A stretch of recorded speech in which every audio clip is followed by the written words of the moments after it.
ఈరోజు నేను ఒక వీడియో చూసా. అదేమిటంటే పివి సునీల్ కుమార్ ఐపీఎస్ ప్రముఖ రాజకీయ నాయకుడు కూడా ఆయన అవతారం ఎత్తాలనే ప్రయత్నంలో ఉన్నట్టున్నారు. ఆయన ఏం మాట్లాడారో ముందు ఒకసారి మీకు చూపిస్తాను, ఆ తర్వాత చర్చిద్దాం.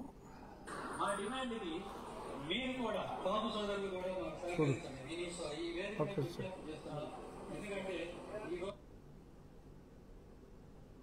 మా డిమాండ్ ఇది, మీరు కూడా బాబు సోదరులు కూడా మాకు సహకరించండి. నేను ఈ వేదిక మీద విజ్ఞప్తి చేస్తున్నాను.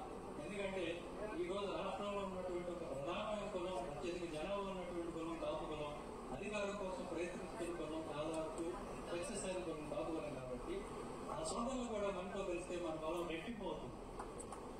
కాబట్టి మనం అందరినీ కలుపుకొని పోయి అందరికీ మన ఎజెండా ఏమిటో తెలియజేసి చెప్పండి.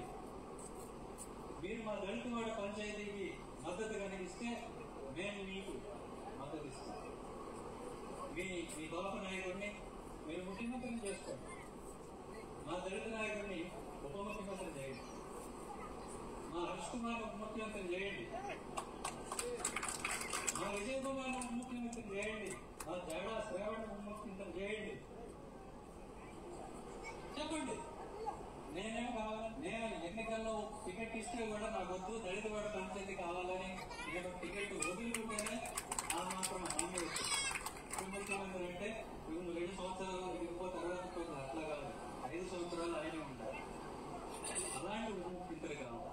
కాబట్టి మిగతా కులాలను కూడా కలుపుకోండి, కలవండి, వాళ్ళతో మనకి భేదం లేదని చెప్పండి. మేము మీకు సహకరిస్తాం, మీరు ముందుకెళ్ళండి. మీతో పాటు మేము కూడా ముందుకు వస్తాం. మా నిధులు మాకు ఇవ్వండి, మా పంచాయతీ మాకు ఇవ్వండి, మా ఆడపడుతున్న సర్పంచులు చేయండి, వాళ్ళ వార్డు మెంబర్లు చేయండి, మా చదువుకున్న పిల్లలు. ఇదండి ఈ మహానుభావుడి కథ. సో ఏం చేయాలి? ఒక ఆల్ ఇండియా సర్వీస్ ఆఫీసర్కి కోడ్ ఆఫ్ కండక్ట్ ఉంటుంది, సర్వీస్ రూల్స్ ఉంటాయి. దాని ప్రకారం కుల మతాల గురించి కానీ, అన్నిటికన్నా ముఖ్యంగా రాజకీయాలు, ప్రభుత్వంలో ఎవడు ఉండాలి, ఎవడు ఉండకూడదు, ఇటువంటి మాటలు వాళ్ళకి నిషిద్ధం. మరి అయినప్పటికీ కూడా ఒక రాజకీయ నాయకుల్లాగా మరి ఇప్పుడున్న ముఖ్యమంత్రి వీరికి అర్హత లేదు, ఎందుకంటే మరి ఆయన కాపు కాదు, దళితుడు కాదు, అన్నీ మాట్లాడినట్టుగా ఇతని మాటలు ఉన్నాయి. మరి ఎందుకు ఉపేక్షిస్తారో ఇటువంటి వారిని నాకైతే అర్థం కాదు. ఇమ్మీడియట్గా యాక్షన్ తీసుకోవాలి, లేదంటే ఇంకా అధికారుల మీద ప్రభుత్వానికి ఎటువంటి అడ్మినిస్ట్రేటివ్ రూల్స్ పెట్టుకుని ఉపయోగం లేదు. అందరూ కూడా ఇలా రాజకీయాల గురించి మాట్లాడటం, రాజకీయాలు మాట్లాడుకోవచ్చు, రిజైన్ చేసి పబ్లిక్ లైఫ్లోకి రావచ్చు, పోటీ చేసుకోవచ్చు. సర్వీస్లో ఉండి మరి ఇప్పుడు అతను సస్పెన్షన్లోనే ఉన్నాడు, అంత మాత్రాన నోటుకు వచ్చినట్టు మాట్లాడడానికి లేదే, ఇంకా సర్వీస్లో ఉన్నాడు ఆయన. మరి అందుకని తక్షణ చర్యలు అయితే తీసుకోవాలి. సరే, ప్రభుత్వం చర్యలు ఎలా ఉన్నా ఆల్ ఇండియా సర్వీస్ ఆఫీసర్ కాబట్టి రాష్ట్ర ప్రభుత్వం, ఇక్కడ ఈ స్టేట్ క్యాడర్ కాబట్టి రాష్ట్ర ప్రభుత్వం కూడా చర్యలు తీసుకోవాలి.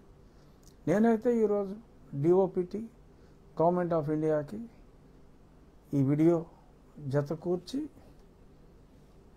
తక్షణం చర్యలు తీసుకోవాలని చెప్తాను. గతంలో ఇలాగే మతం గురించి మాట్లాడినప్పుడు, అప్పుడు జగన్మోహన్ రెడ్డి గారు ముఖ్యమంత్రిగా ఉన్నప్పుడు నేను డిఓపిటికి రాశా, ఏదైనా మాట్లాడా లేదా అని చెప్పి రాష్ట్ర ప్రభుత్వాన్ని కన్ఫర్మ్ చేయమంటే ఫైల్ తొక్కేశారు జగన్మోహన్ రెడ్డి గారి ఆఫీస్లోనే. నాకు తెలిసింది అది జిఏడికి పంపిస్తే అప్పుడు సీఎం ఆఫీస్ నుంచి ఇన్స్ట్రక్షన్స్ వచ్చి ఆ ఫైల్ తొక్కేయండి రా బాబు అని తొక్కేశారు. సరే, ఆ తర్వాత ప్రభుత్వం మారిన పురోగతి లేదు దాని మీద, మరి ఎందుకు లేదు. ఇప్పుడు మరి ఇంత బ్లేటెంట్గా ఈ ఉన్న ప్రభుత్వం మరి పనికిరాదు అన్నట్టుగా అతని మాటలు ఉన్నాయి. ఇది ఏమాత్రం క్షమార్హం కాని మాటలు ఇవి. సో తక్షణం ఐఎమ్ షూర్ రాష్ట్ర ప్రభుత్వం కూడా స్పందిస్తుందని అనుకుంటున్నాను. ఆల్ ఇండియా సర్వీస్ ఆఫీసర్ కాబట్టి నేను ఒక లేఖ రాస్తాను తక్షణం చర్యలు తీసుకోవాలని. కానీ ఇది నిజమేనా, ఎలా మాట్లాడా అని రాష్ట్ర ప్రభుత్వాన్ని అడుగుతారు. మరి అక్కడ ఎటువంటి అలసత్వం లేకుండా నిజాన్ని నిజమని చెప్తే సరిపోతుంది. కంపల్సరీగా అతని మీద చర్యలు ఉంటాయి, ఖచ్చితంగా ఉంటాయి. మరి ఇప్పటికైనా ఎలాగో చర్యలు ఉంటాయి కాబట్టి రాజీనామా చేసి ప్రజా జీవితంలోకి రావచ్చు. ఆయన కాన్సెప్ట్తో ఆయన ప్రజల్లోకి వెళ్ళిపోవచ్చు. ఏమి ఇబ్బంది ఏమీ లేదు.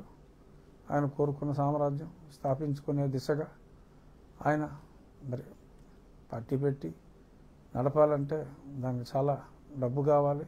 బహుశా ఉందేమో, నాకు తెలియదు. ఏదైనా better resign and start your own party. Mr. P.V. Sunil Kumar, nobody can stop you. But as long as you are in service, you must adhere to certain rules. చూద్దాం దీని మీద కేంద్ర ప్రభుత్వం ఏం చర్య తీసుకుంటుంది, రాష్ట్ర ప్రభుత్వం ఏం చర్య తీసుకుంటుందో చూద్దాం. But people have to give their verdict. Can you comment like this against a good government when they are doing their best? So ఆయనకి మరి గత ప్రభుత్వం ఈ ప్రభుత్వం ఏదీ నచ్చలేదు. ఆయన ప్రభుత్వమే రావాలి అనుకుంటే మరి ఆయన రాజీనామా చేసి రావాలి. ఎలాగ మాట్లాడి మరి గతంలో చేసిన అరాచకాలకి మరి రేపు 4వ తారీఖు పిలిచారు. చూద్దాం ఏమవుతుందో. ఇంకో 3 రోజులే సమయం ఉంది. ఇటువంటి అత్యుత్సాహం సర్వీస్లో ఉండగా చేయటం సమంజసం కాదు అని చెప్తూ డెఫినెట్గా ఈసారి చర్యలు ఉండాలి అని